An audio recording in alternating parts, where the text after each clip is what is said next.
exactly how it what happened works. between DFID, CDC, and James Ibori. Only James Ibori and his team will be able to tell us what happened. Why that relationship broke down. I have no idea. Why? You wouldn't know. I've got no idea, but I don't even know if it broke down. I mean, it's one possibility is that one set of people in DFID investigated him without really knowing much about the commercial relationship. I just don't know. But one thing we do know, that there was a commercial relationship. Yeah, very definitely. Let's come to a normal business life. Why would anyone who has a business arrangement such as DFID to CDC with another person now suddenly becomes an arm funding the prosecution of the other? Let's take DFID out of it. In a normal sense of life, I have a business relationship with you. You know how business works. There's always something going on underneath the surface. And it's always about relationships breaking down, people owing each other money, people not sticking by the agreements, people having expectations which don't come to fruition. I mean, I have no idea whether or not they had a relationship which broke down. No idea. But the fact is that the department with whom he had a commercial relationship also funded a criminal investigation into his activities at the same time as they had the commercial relationship. Now, the police officer who was being, funded to carry out this investigation has now been roped into a corruption case. He is the main man corrupt officer on the face of the papers. He's the one who had the corrupt relationship with risk management, who were employed by the ibori camp in his trial. I don't know if you will know this. In the course of your discussion with Goyal, did he by any means tell you if EFCC knew that DFID through CDC had commercial business financial relationship with James Ibori? It's a fact that the CDC did have a financial relationship with James Ibori. It's visible in company. So EFCC would have known activities. that there was financial business relationship with James Ibori and DFID or CDC. James Ibori was a major politician who had lots of business interests. I'd be very surprised if the EFCC didn't know. Because they were criminal investigators, so it's their job to dig, and in digging, it's on the surface whether the fact that there was a relationship. If in that case, EFCC, by its version of a national money laundering investigation organization that he is on the surface, would have known that there's a kind of commercial, financial, monetary value relationship between James Ibori and DFID. Yeah. Would it be appropriate for EFCC to dig its head into that, saying, James, we are investigating you on behalf of DFID for money laundering? I don't know whether they acted on behalf of DFID.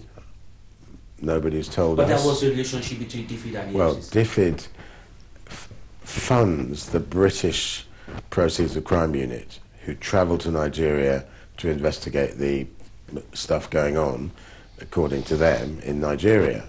And when the British police go to Nigeria to investigate, they have a relationship with the EFCC. They're their counterparts in Nigeria. So everything that DFID does is, at least in part, known to the EFCC because they work together. Okay. Now, Goyi was convicted initially by a jury. Mm-hmm. In the course, of course, you were representing Goyle. He must have told you something about the jury. Did you, by any means, know the constitution? I mean, how the jury was constituted, or the people, the jurors? Well, it wasn't him that told me, because at the trial, it became clear that one of the jury members was a senior DFID manager, and she was in fact the foreman of the jury. She was the foreman of the jury. Foreman of the jury that convicted him. And she was a DFID senior employee. At the time of the trial for DFID. Now, the judge decided to leave her on the case. I think that was a bad decision. I think that if DFID are funding the prosecution And they or have funding an the employee. investigation and there's a DFID employee on the jury, you'd think, wouldn't you, that you just get rid of that juror out of an abundance of caution, and they didn't. Now, I can't say that that juror played an improper role in the case. I have no idea. No one does. But if But you- on the surface, On the surface. it doesn't look good, does it? Doesn't look good. No.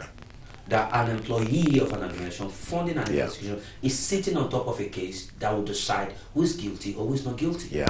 It doesn't look good. No. It's like having, say you were charged with an offence of punching your neighbour, yes? And having the neighbour's uncle on the jury. You'd say get rid of that uncle, just in case. How would you describe this entire web of investigation and conviction? Murky. Yeah. I mean, I know it's murky because things came out during the run-up to the trial, document after document. I mean, there were 120 phone calls made between risk management, who were working for ibori, and ibori solicitors, and the Metropolitan Police during the investigation. Why would there be 120 phone calls between the police and the other side? Because risk were on the other side. So there's never been an explanation for it. And these are only landline numbers. So who knows how many mobile phone calls there were between the police and the ibori camp. We have no idea. Okay, now let me go again further. By any means, EFCC was involved in that investigation. DFID was involved in that investigation. Well, hold on, but I don't know the extent to which the EFCC were involved because nobody's told us. There are no EFCC witnesses. All I can say is that when the British police go to Nigeria, they use the EFC to help them investigate. Okay, I can put to you, I was at the court. Nuhu Ibadu was a witness of the CPS. Well, we never got to the trial, so whether or not... I was there. Yeah? And I saw him Okay. in the witness box. For... At the original trial? Yeah, no, I think Because we confiscation trial. The 3 weeks confiscation right. trial So that was... Not for Badger's Go Hill? No, not for Right, Badru. okay, I understand. Okay, let me come back. What I want to prove is this. What I want to bring out is this. After Nuhu Ibadu, who was sitting on top of EFCC investigating James Ibori, left EFCC, do you by any means know if he had further relationship with DFID in terms of working or something? I have no idea. Did Goyle by any means tell you whether at some point he headed or work for DFID at some place outside Nigeria? You know something? I've asked these questions in writing, and we're waiting for the answers. Okay.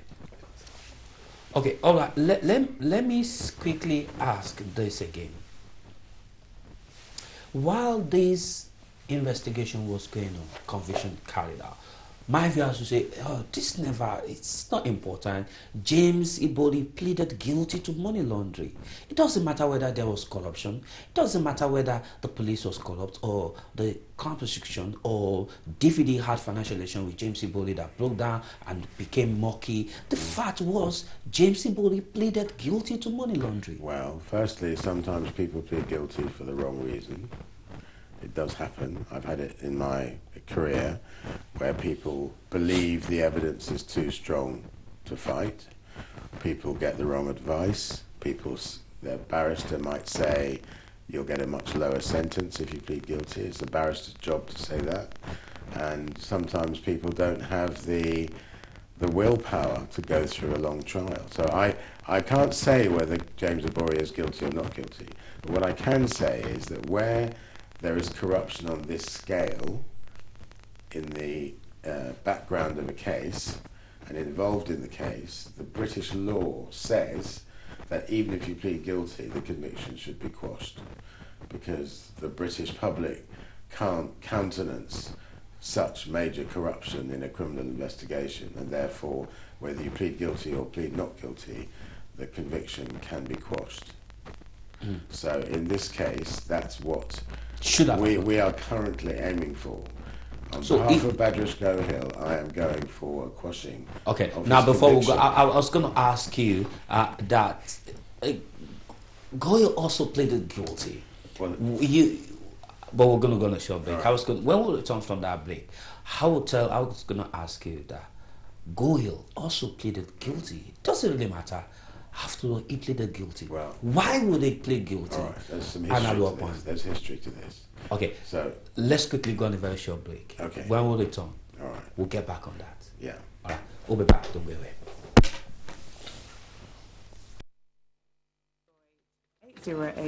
808-5789. Key Right, the right key for your property investment.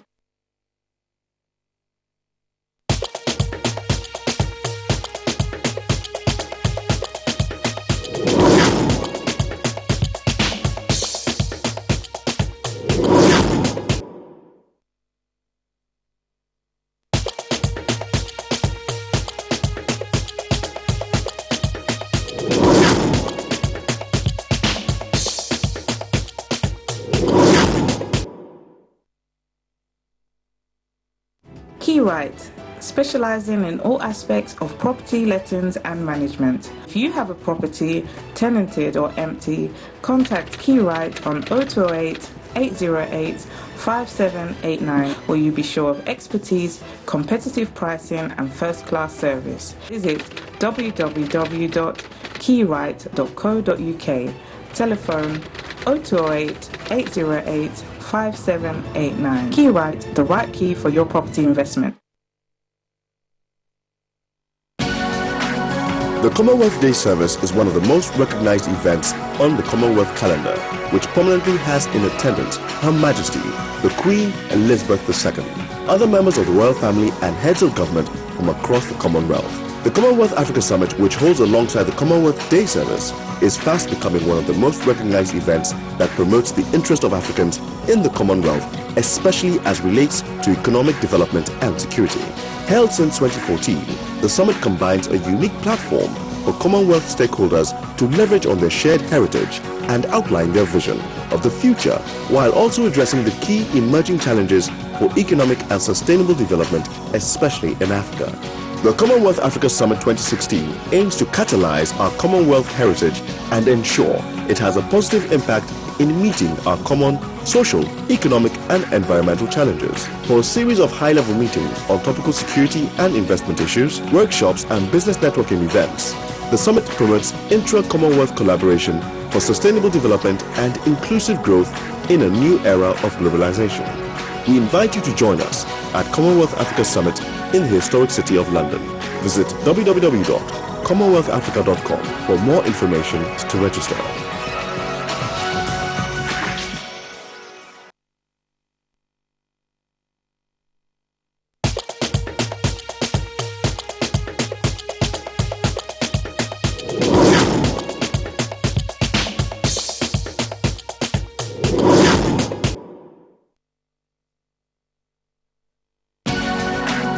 The Commonwealth Day Service is one of the most recognized events on the Commonwealth calendar, which prominently has in attendance Her Majesty, the Queen Elizabeth II, other members of the royal family and heads of government from across the Commonwealth.